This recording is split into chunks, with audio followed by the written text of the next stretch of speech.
Hello, everybody. Thanks for jumping in. We're going to get started here in 1 second. I had a little bit of a tech issue. For some reason, my regular podcasting microphone wants to sound like a robot. So we are going to just keep the robots out of the mix today. Man, that light feels bright. So hold on, let me change that light. All right. All right, so we are gonna rock and roll. Excited for this one. I see a bunch of people jumping in. We have it streaming on. We're going YouTube, Twitch, LinkedIn today. You know, why not change it up a little bit? You know, it's part of the fun. I still don't like that light. Oh, there we go. All right, well, it's still too bright. It's always something. That's how we do. We roll with the punches here on the podcast. All right, so we're gonna get recorded. And then we're going to bring in Heather. Welcome back to another episode of NFT 365. And, one of the beauties of being able to, kind of go all in with Web3 is that I not only get to go all in from listening and learning and kind of consuming, content, but I also get to spend time networking, getting to know people, as well as kind of expanding our ability to kind of really connect and share with, different, aspects of who we are, right? I think the beauty, if you looked at my NFT bag, and I hope it's the same with, those that are collecting NFTs as well, like the diversity of projects of what the utility is all over the map. Even last night I was in one of the channels and I was laughing because no one would believe that, like, with my PFP profile photo, that I was actually in that Discord in that other NFT project. But that's part of the beauty as a multi-hyphenate or multi-passionate or multi-potentialite. I don't care what you call it, multi. I'm just someone that can't niche down. I've never been someone that I've tried and I lost myself niching down. I lost like who I was at my core. And for me, the beauty of that is it's allowed me to kind of expand the people and the conversations that I have. And super excited for today's guest, as it's someone that I've actually mentioned a ton on the podcast. And funny enough, someone just tweeted out earlier today and was like, well, I think Fanzo's podcast is the only podcast that talks about other podcaster a lot in the podcast. And so I'm super excited to bring on, let's get Heather onto the show. Heather, hello. Thanks for coming on the podcast. I was on NFT for Newbies. Excited to have you on the show today. Let the people know who you are, a little bit about your background, and we'll get into some of the questions that I have. I'm honored to be here. I jumped into one of your Twitter spaces when I very first started the NFT journey, and I was like, this dude is cool. He's talking like a normal human. He cares about deeper stuff, and I've just been a huge fan. So it's a treat to be here. Thank you for having me. Quick story for me. 10 months ago, I bought my very first NFT. I didn't even know what it was. And my background's mental health therapy. I've been working with therapists and coaches for years. So this NFT thing was wild. I'm like, what the hell is happening? But I knew something cool was happening. And so a friend of mine, we started a show to document the process of us learning. And it was embarrassing, Brian, because I thought there was like the blockchain, like one blockchain. I don't even know what that was. I mispronounced Ethereum on the show and all that. And over the past 9 months, we put out a ton of content to learn about what NFTs are and Web3. And it captured my heart, and not in a way that captures, like, I guess traditionally, because I'm not techie, like half the stuff you say, I'm like, what? I got to learn about that. But I think what's cool is there's something happening in our world that potentially could do such good work and change people's lives. And it is, but the mass scale that's about to take place, it's caught my curiosity. And so even though the show ended, I planted my Southern booty right in the middle of the conversation and said, I'm here to learn and grow and stay in the Web3 space. Well, we're going to get into the show, and we'll get into when I found out that, the show was ending. The very first thing I was doing was like, I'm not going to let her leave the Web3 space. And I said that to you when we got to hang out a little bit in Minneapolis. But I'm curious, like, you said you bought your first NFT 10 months or so ago. What was that NFT? And like, how did that even conversation happen? I'm curious, like, what was that initial NFT like entry point?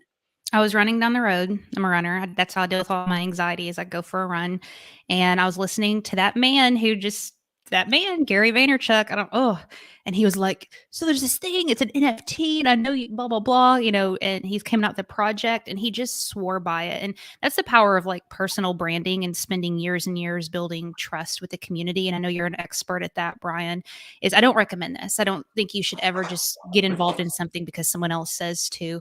However, I think there is a lot of power in community building and building trust for years and years and years and years without asking anything for it. So when he actually perked up and said, hey, there's something big happening here, I knew that wasn't like in his personality to just chill things out to people. So I perked up. And even though I fully didn't understand it, and again, I don't recommend this, I think you should always educate yourself first. Took the leap and bought a V friend and didn't know what I did and was like, oh my God. And I started sweating. I was like, this is like a few $1,000. What are we talking about? What are we doing here? I was humiliated. I didn't want to tell anybody, like my friends and family. I just bought a cartoon worm for whatever price. But after buying it, I was like, I want to learn about this. And man, I'm glad I did. Wow. So we have to give a shout out and testament to Gary. The amount of people on this podcast that we've interviewed where their entry point was Gary V, right? It's you don't have to love his approach to a lot of things, but you have to give credit where credit's due in his ability to influence, to educate, to highlight, to even be someone that's like, he's one of those people like, I'm going to make people pay that didn't buy a gift code, right? And I remember listening to that and I was like, man, if I had 5 ETH, and I remember trying to pull the ETH together and I didn't make that happen. But I love that, that Gary was that entry point. But I'm curious, let's take even a step further. I'm curious at mental health space, right? And being in that arena, how did Gary Vaynerchuk come on your radar, right? Because like you were listening to the podcast. Now I want to go a step back further. Like how did that all happen? Yeah, it's not common that you're like, I was in the mental health space and listened to Gary Vee. So in grad school, when I was, studying to be a therapist, I started a business on the side and fell in love with online marketing, the power of social media. I'm talking this like Periscope days, dude. And I started building a following up on that. And I would relate to class because I was in my car Periscoping with people talking about like how to build, side businesses and all that.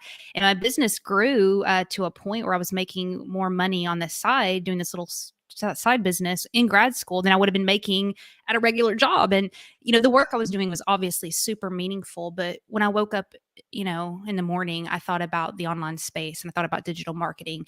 And I had a lot of guilt around leaving mental health therapy to pursue this. But I knew that I could be used in this space and bring the conversation to mental health in some of these spaces. And so I did. I got 3 job offers, got my license, turned them all down and bet on me and tried to build something. And Gary Vaynerchuk was a voice in my ear going, you can do this. Just go ahead. Follow what you love. So that's how he came in the picture. I love that. And I love, I think you mentioned like the guilt, right? Because it's partially, we're kind of like, we study, we believe we have the picture of what that role is on what we are going to actually like sit in that profession. And then it's like, wait a second, if I'm going to, I'm doing something a little bit different version of it and kind of connecting those dots. And I'm curious, from, even from that entry point, right? When you were looking at digital marketing, we were, for full context for our listeners, like we got to hang out for a couple of hours together in Minneapolis in person. And, I mentioned this to you earlier, like to me, it was like by far my highlight of Veecon, just being able to, we were able to connect. I mean, a lot of what we shared together won't be covered on this podcast just because we were, kind of just opening up on both of our love for the mental health space, our, kind of belief in Web3, but also a dose of reality. I think we were keeping it very real with each other. And you've been a podcaster for a long while as well. You had a very successful leadership podcast. Talk to us a little bit about like, what was your content creation world like then as well? Because I know there's a lot of people that know of you from NFT, from Newbies. They understand like the mental health connection, but that podcast wasn't your first foray into this space. And I think it's important to kind of add that context to the conversation as well. Yeah, thanks for that. Because I mean, it's easy to look at something and be like, oh, that's nice without seeing the years and years and years and years and years and years and episodes and late nights, Saturdays, clipping things. I mean, I know you know what I'm talking about. And thank God for every single one of them because the reps is just compounded over time and I learned a lot. I think what might be valuable to share in the context of podcasting. I mean, I have about 1,000 episodes in between all of my different shows, which I'm still a baby. You know, Wow. come on, Oprah has like 20, 40,000 interviews, and I'm going there, man. I'm still a newbie there. I think what I've learned, and especially with the newbie podcast, is that there's almost like this pressure to kind of think of value of I'm going to need to be a guru to be valuable in this space. And you know this more than anything, Brian. Your girl ain't the traditional NFT person. And like it's really hard for me to learn. I mean, learning anything's honestly hard for me. I have a lot of issues with that, honestly. But um, I think a lot of times as content creators, we come into something thinking, I need to be a voice and a guru in this to be valuable. When really you think of being a student, being a newbie, openly documenting, being humble enough to say, I don't know. I loved at the beginning of this when you went live.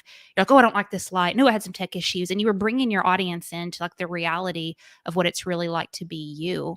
And that's why people love you so much. And I think that's what I've learned over the past few years. I kind of went into it thinking, oh, I need to be Heather Parady and bring in all this value. And I tried that and it was horrible. Nobody liked it. I didn't like it either. But the more I've been me, I think it's worked and it's less anxiety ridden too. Well, I will tell you, my first impression listening, and I can't believe we didn't cross paths on Periscope World, right? That was one that we both loved. And I would argue some of the best community aspects of like my online life were Periscope. Like Periscope, there was something pure about that, like two-way live video, even though like we were on live and people were on the comments, but there was something like it was so new, right? Now I feel like, Facebook Live pops up. I'm like, oh, it's a Facebook Live. But if those that don't remember 2015, 2016, when a live video popped up and it wasn't a live broadcast from a news station, it was exciting. Like there was like a different, energy to that.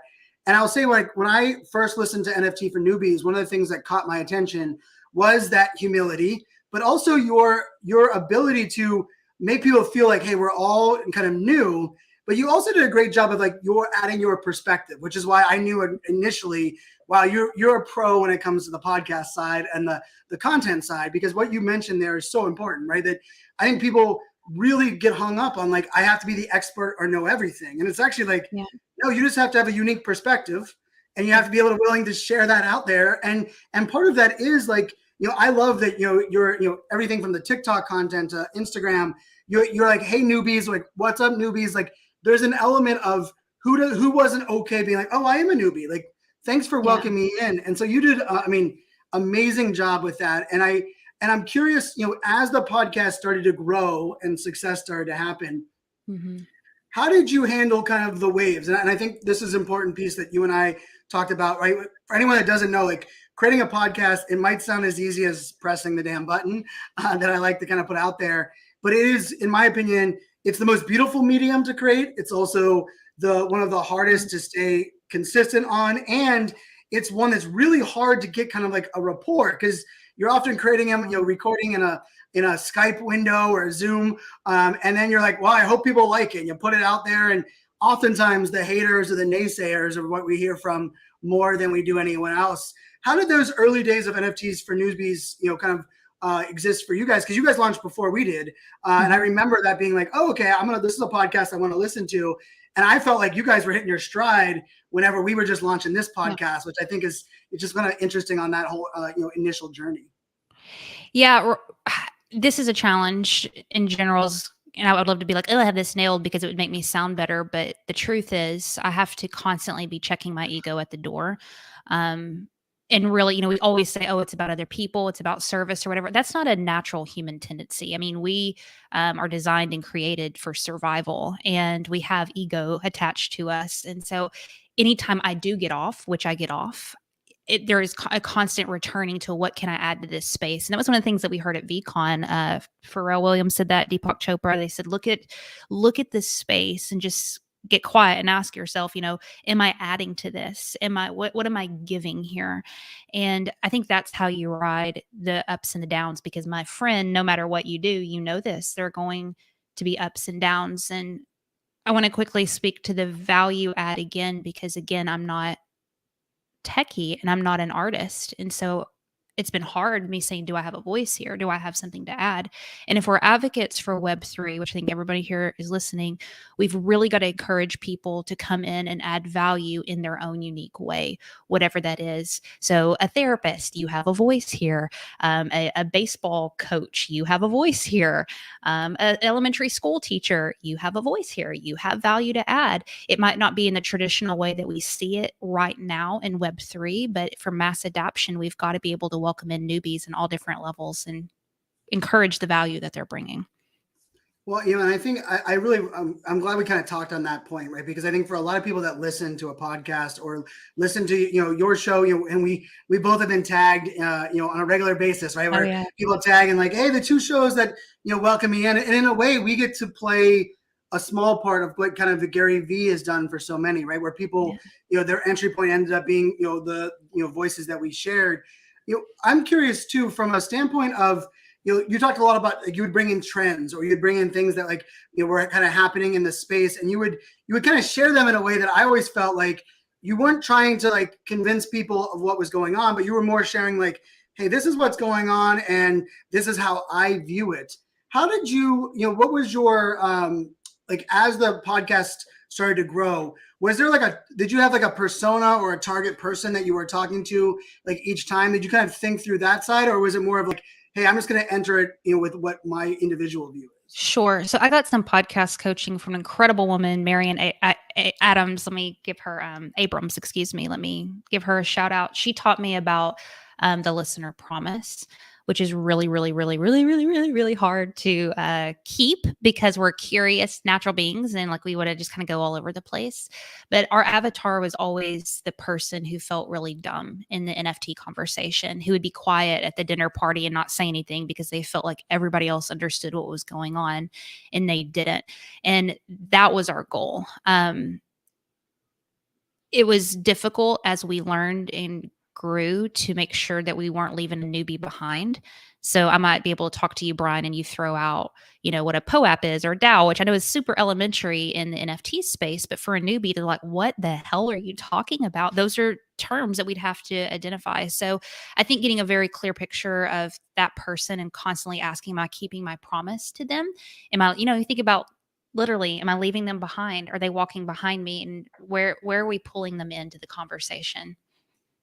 I love that part of, like, pulling the conversation, and I try hard that too. And it's really difficult when you're, creating a lot of content to always, because you should, add context to any of the words that you're using, right? And I think it's important, just in, like, an education perspective of, we might hear something a lot, but that time we hear it and it's, validated, something like a POAP, or, for me, like, little things, like when we mention, some of the terminology, it's very easy. And I think in this space, I think it's actually why I love recommending your podcast, because for me it was like, hey, we at least, like, own that as one of our responsibilities, as content creators.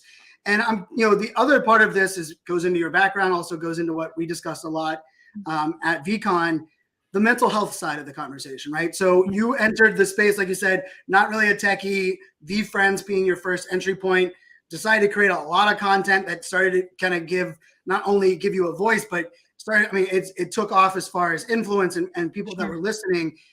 But you also have that balance of, like, mental health education, but also, and then this is kind of like breaking news for everyone that's out there, mental health professionals also deal with mental health struggles. What? Just for, like, I mean, right? Sure. I mean, shocking news, right? Like, because it's like one of those things that's like, it's like, Brian, I thought you'd take Adderall. Isn't your ADHD gone? And I was like, now I would love to know where that button went to, like, take that away. But can you talk a little bit about the mental health side, from, like, what you experience as a creator into the space, and then how you are kind of owning that to your audience? Because I feel like we both try very hard to integrate that in our conversations, but not make it everything about it, because we know that a lot of people just need to hear it through kind of the common, more general conversation. So you could talk a little bit about your mental health journey being in Web3? Sure. So just in general, massive anxiety, like hardcore. I'm talking, and this started happening even before Web3. I think when I started building something on my own and going online, I started dealing with a lot of anxiety, like to a point where, I'd wake up in the middle of the night, and I don't know if anybody's experienced that, like, I'm exhausted, but I cannot sleep and my heart's pounding and all of that. And then, getting into Web3, you always feel like you need to be plugged in and always on.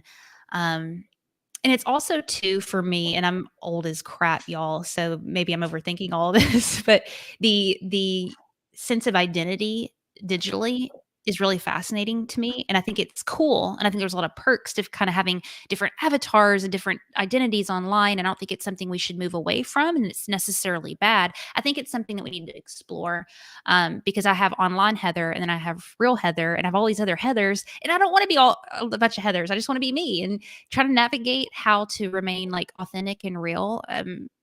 Think about this. We were never taught. You and I are the first generation to go through what it means to be a human online. Our parents didn't, our grandparents Nope. didn't. How do we navigate authentically, being ourselves, but also having boundaries up where we protect our hearts, where we can unplug stuff? I mean, it's messy. And, everybody's like, oh, it's so scary. This is so scary. I'm like, yeah, maybe. But also, too, I think there's a lot of opportunity here for people who care to do things like you do, where you can have an hour-long conversation about NFTs and at the end, like kind of drop in, something about, your mental health or what's going on with that and saying it's okay to not be okay. And people look up to that and they respect it. And yeah, I think I have a lot more questions than answers, but that's why I'm here to start those conversations.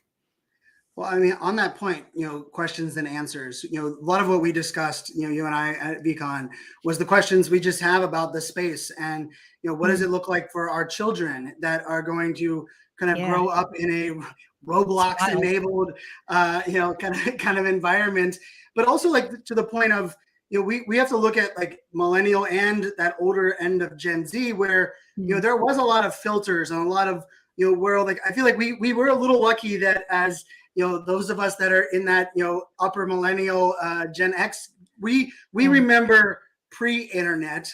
We remember what like high school meant without a cell phone, right? Like trying to explain to my daughters that they're like, well, mm. how old did you get your cell phone? I was like, girls, I have to break it to you. Like I went to college and we had a phone Word, attached to the wall, right? Like, come on word. now, Let's go. like that's part of the piece.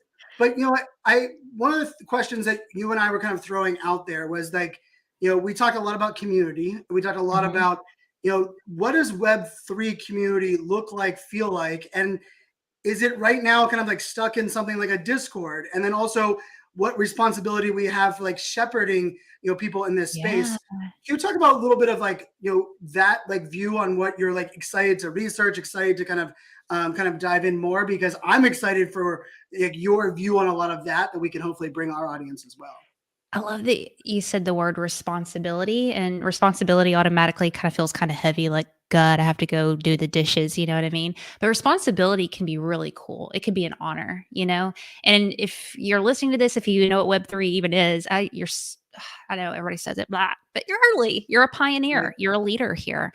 And I think all of us in our own unique way have to ask ourselves, what are the tools that are in my hand? What is my sphere of influence? And how can I make sure that I'm making? I love Philback posted on Twitter a minute ago, how did you make the NFT space better today? And it's a simple, small question, but it doesn't have to be starting a show or building a huge platform. Or, I mean, you and I just talked about that. Everybody's starting their own communities and stuff, but where's the value add there? And I think in terms of community, and again, back to the ego bit, it's being willing to slow down for like the one, and it's being willing to not be recognized for the good work that you're doing. That midnight DM that you get and the value that you added there, and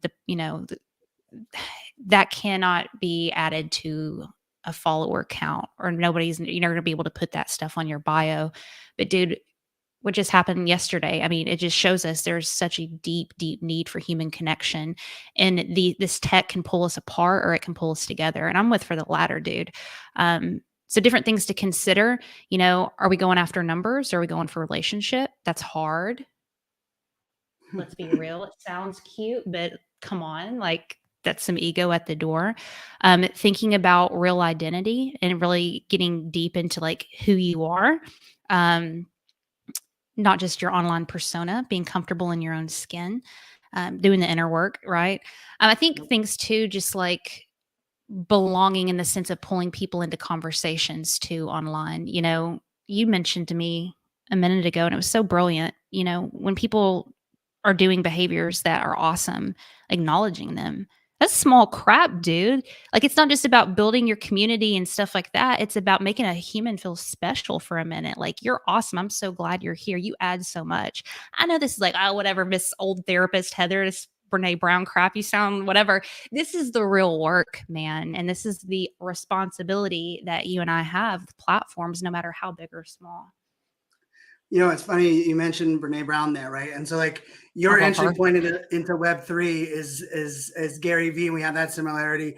Brene Brown was the aha for me, recognizing, you know, where like my vulnerability, my mental health, my ability to just own a lot of the things about myself that you know, it was actually the last question on your podcast that we just did recorded on, like, you know, the things that were others thought were weird about me, or the things that people made fun of me growing up, are the things that I now recognize are what allow me to stand out, allow me to do, you know, the job that I'm able to do.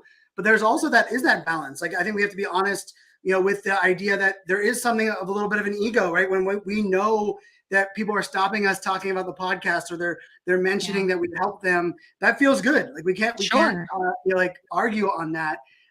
You know, and that, you know, I think that also kind of ties into, you know, Web3. And I respected when you and I, we were first having that, one of the conversations about like the podcast space. And it was like, do we have to be on Discord? Right. And you're like, how do we do interviews and things differently? Like, when I started this podcast, first off, there was no interviews. I was just going to do solo. Then I realized, okay, I want to do some interviews. I love interviewing. And then I was like, I'm going to do interviewing only on Twitter Spaces. But then I was like, I love the looking people in their digital eyeballs. So I want to be able to kind of do that with video.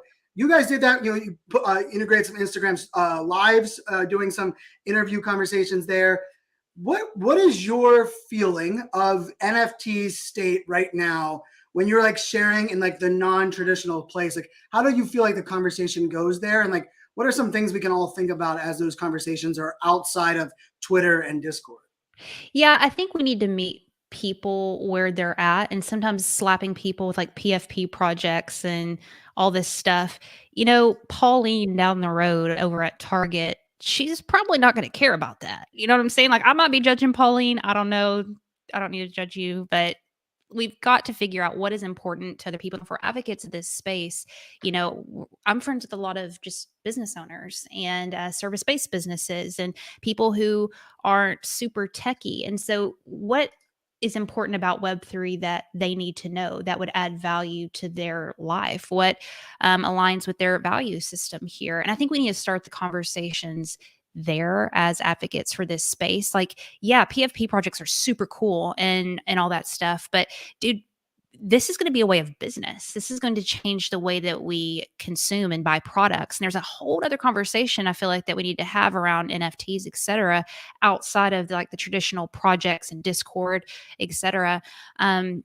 And I'm curious about that. And again, I would be faking to kind of come in and act like I know all the stuff about these projects and everything, but I do know some stuff about business. I do know some stuff about marketing and stuff. And that's changing. I mean, this world is changing that world drastically. So yeah. So I'm curious, how do you handle, so, you know, for a lot of people that I know, a lot of our listeners, a lot of them are creators at heart, or Web3 has inspired them to find their inner creator, right? Create an NFT project, create a creator coin, even just create content on a regular basis. But I've heard from a lot of people that are like, Brian, I haven't bought as many NFTs as you, or Brian, I'm not involved in as many projects as you. And I'm like, well, I have like a degen side of me that is like, part of me is like, I just love being in a little bit of everything and playing around. And then of course we're doing like the buy an NFT every day for a year project, which is wild. It's wild too. It's wild just like where it's all going. I mean, we're 195 days in, and I mean, we still got a long way to go on that as well. But could you share a little bit on like I believe you found not only a voice and a layer of authority, and what I mentioned to you at the beginning is like, as soon as I heard that you were, you know, kind of bringing your show to a close, I was like, we can't lose you from Web3. And I meant that. I said that privately, but I meant that publicly as well, because we need amazing leaders that not only bring in unique perspectives, but also can kind of stand the test of time. That can kind of push through some of these these tough times. Word. How do you look at it as someone that's like, hey, I'm not in every project. I'm not active in every Discord, yet you're still finding your place in this arena. There's so many people right now that I feel like there's a lot of have-tos before they can get started.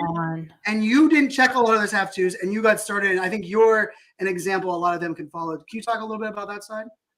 Brian, I felt like, and sometimes still felt the biggest poser in this space. Like, because to your point, I'm not in a lot of, I don't like Discord. Can I say that on your show? I don't, yes, you can say that.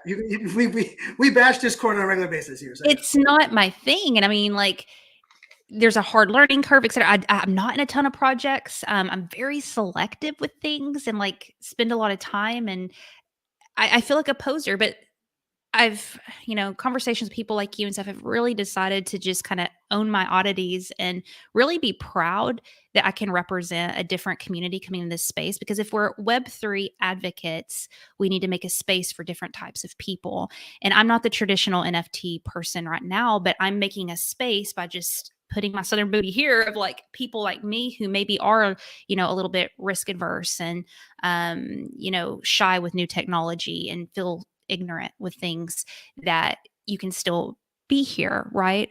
And I believe in what's happening here. I don't fully understand it, but that doesn't mean that. And I'm so grateful for you because you have encouraged me of like you have a voice in this space, and I needed to hear that because we always try to push ourselves to be a certain thing. Any space doesn't need more of the same. We need diversity, right? Yes, could not agree more. And it goes into like, I really think a lot of the secret for growing online period is the idea of just showing you care, right? Show that you care about others. It's that celebrating of each other, but it's even like that validation, like you and I being able to talk many months ago. And I was like, oh, you're feeling the same thing I am as a podcaster. Thank God. Like, thank God. And from the outside, people are like, man, these two podcasts are mooning. They must be just riding a high, but little do they know what's going on, deep down. And I think, no matter where someone is on their journey, when we know that others care about us and care about what we're doing, or know that like we made a little impact, it goes further than most realize, right? And I would even, if you watched, we got to see Gary Vee up close, and I've been very blessed to be. I mean, couldn't even tell you how many times I've been able to be with him in person at events since 2013. I've never seen him like I saw him at Veecon. There was an element of, I felt like he was home for the first time in a lot of places. Like even, he came out on stage with the parody, right? Where it had the Gary Vee version 2 and Gary Vee version 3. And it was so cool. It was such a cool way of doing it. But I will say, like, for me, the thing, I actually said this to Drew, I said, I hope he doesn't give a Gary Vee keynote to kick off an event to VeeFriends. And I will tell you, like, for me, selfishly, if it's my event, when I do an event like that, I'm going to want to do the my keynote, right? Like, I got the mic, I got the audience, his parents were there, right? This was like he was in a stadium, but I feel like it was like the culmination of all of those things where he was just like, you're here, we curated this space, this is what you have to look forward to. I hold you to these things, right? Be kind. He kind of held his values, and then he let the event happen. And like, to me, like, I know that Gary, as much as many might look at on the outside, he needed that validation of people showing up in Minneapolis to continue for him on the journey, right? And there's people that have 1 or 2 or 10 followers. Maybe you're buying your first project, and that one person that says, thank you for sharing, or allowing me in, are really, really vital in this whole journey for us. And, I'm curious, you mentioned that you're not in a lot of projects, not in love with a lot of Discords. What type of projects come on your radar which perk your interest? Maybe you're not buying them, but are there certain types of projects that perk your interest? And I think the second part of that is, do they need to have a non-Discord communication component for you to kind of want to invest in? Because this is like a soapbox of mine right now, is that right now we are asking people to pay thousands of dollars, and then we're telling them the only way they're really going to get communicated with is to learn this other tool as well. How do projects get on your radar? And then what are your thoughts on that communication side? I love Yam from World of Women when she said at Veecon, she said, this is not a project because a project has a beginning and an end. This is a company. This is a brand. I was Ooh, like, that's come so on, good. girl. Oh, I love that woman. Mm. Projects are businesses, Yeah. period. Right. And so, what do you look for when you want to invest in a business or be a part of a business? Um, that's how I approach it. That's how I look at it. I like to look at the background of the founders, what they have going on, their track record. I mean, come on, you're coming out with a project. Look at your track record, right? You've put in Right. 365 days of being a practitioner, busting your ass. Plus all of your background, which is tech, people like you, I mean, like they know what the hell they're talking about. I mean, there are the oddballs like Yum. I mean, she was a freelance artist. I mean, didn't have like a huge background and wow, look what she's created. It's amazing. Yeah. So I think there is an element of just common sense from like a business standpoint of understanding. But also too, like a little bit of a gut feeling of I really believe these people care. And you can only know that through a lot of time. I like FaceTime. I'm old school. Like I like people's eyeballs. I like seeing your eyes. I like seeing your nonverbals. I like hearing your voice.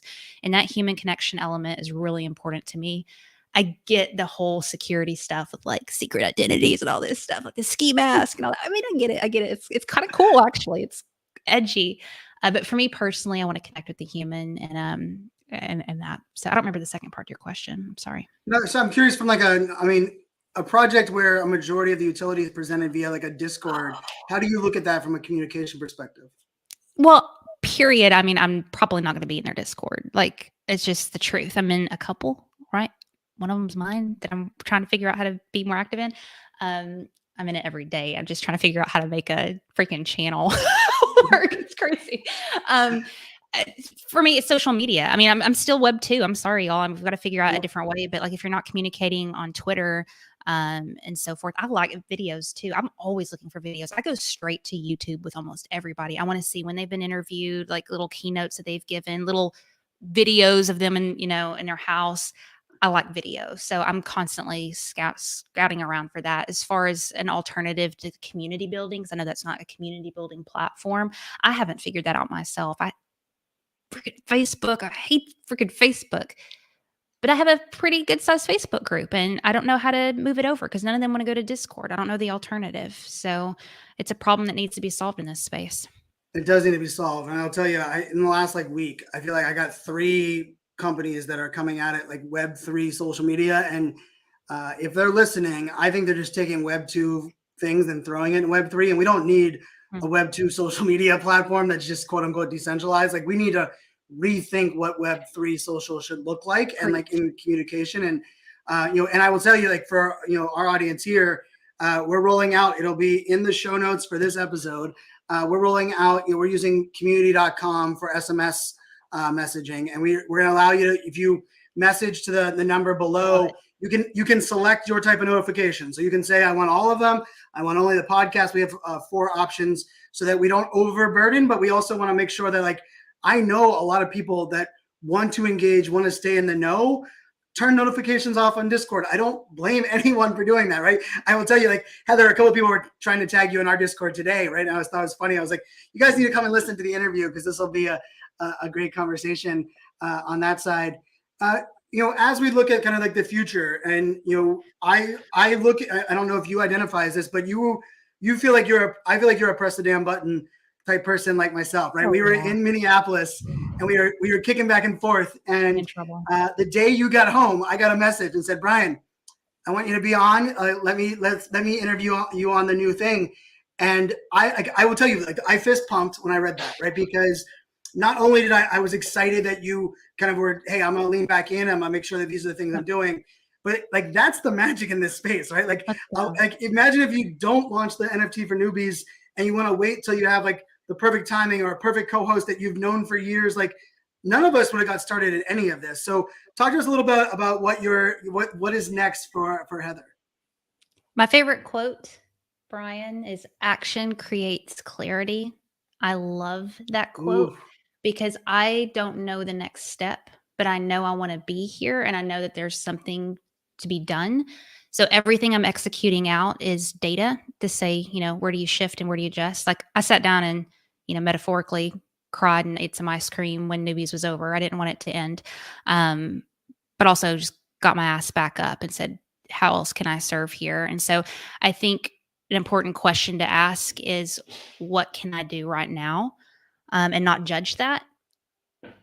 not judge it if it's not sexy, and not judge it if it's not big and glamorous and your logo sucks and you have a Southern accent and mispronounce words. Like, don't judge what's in your hand, just give it freely. And I think God, source, universe, whatever, like honors that and moves people along. So all I know to do, Brian Fanzo, is talk on this stinking ass mic and ask questions of people I respect the hell out of and put it out into the world. So I'm sitting here, we're going to explore community building next because I'm curious about it. And I think it's a way for me maybe to help this space advance and grow, is facilitate those conversations. And so honored that you are going to be one of the very first guests we roll out. Well, we recorded that episode, and I love the way you ask questions, the research that you present things in. It makes me as a guest. It was so easy, right? We could have done that, without there was really no work, right? This is just much like this conversation.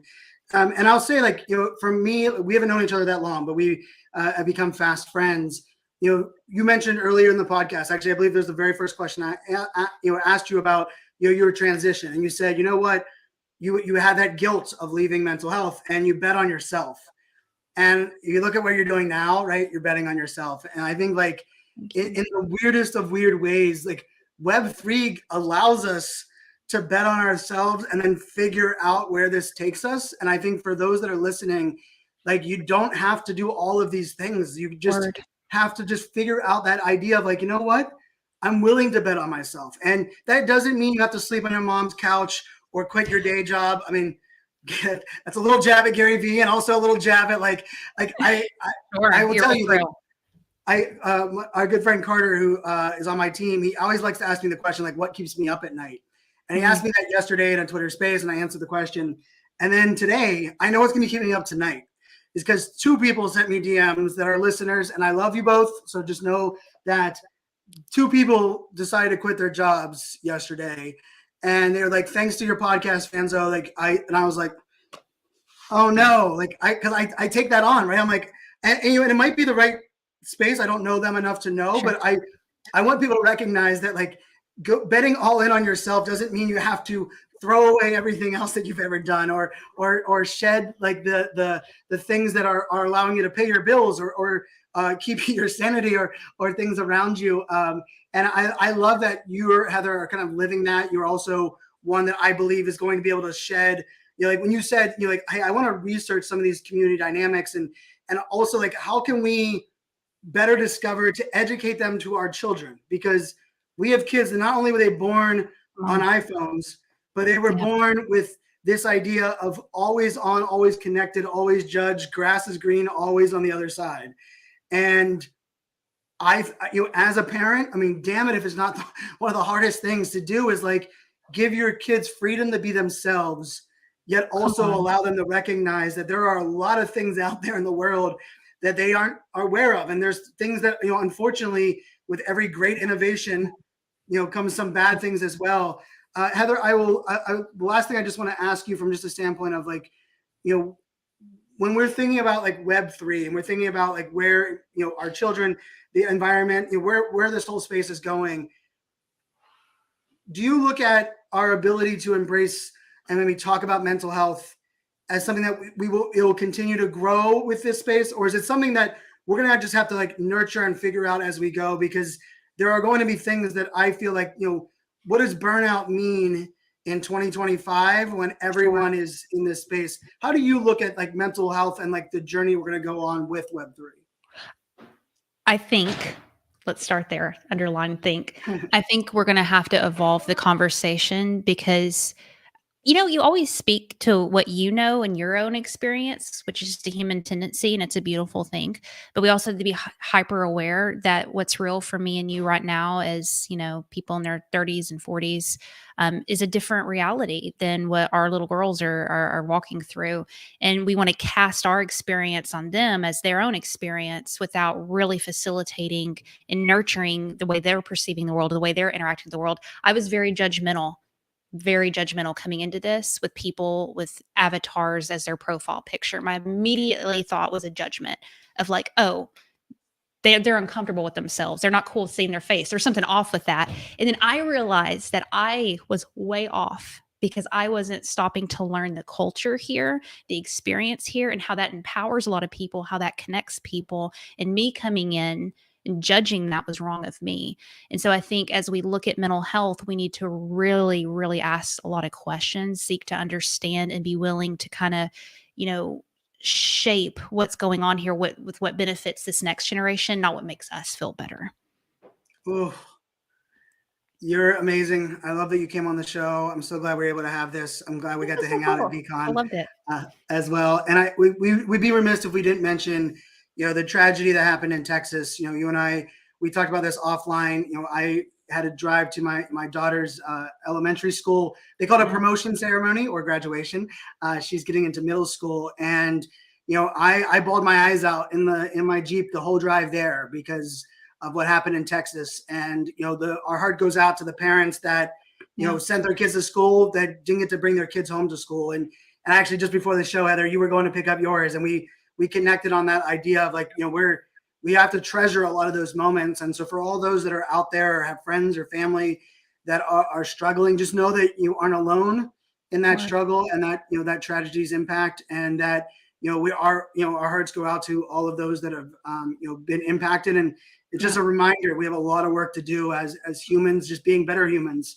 It's not Web3, it's Web 0. It's the back to the beginning. So Heather, we'll include all your notes, all your links in the show notes and everything. But thank you so much for jumping on. This was a lot of fun. This was the best. You're the best. Thank you so much. Thank you. Thank you, everybody. Have a good day.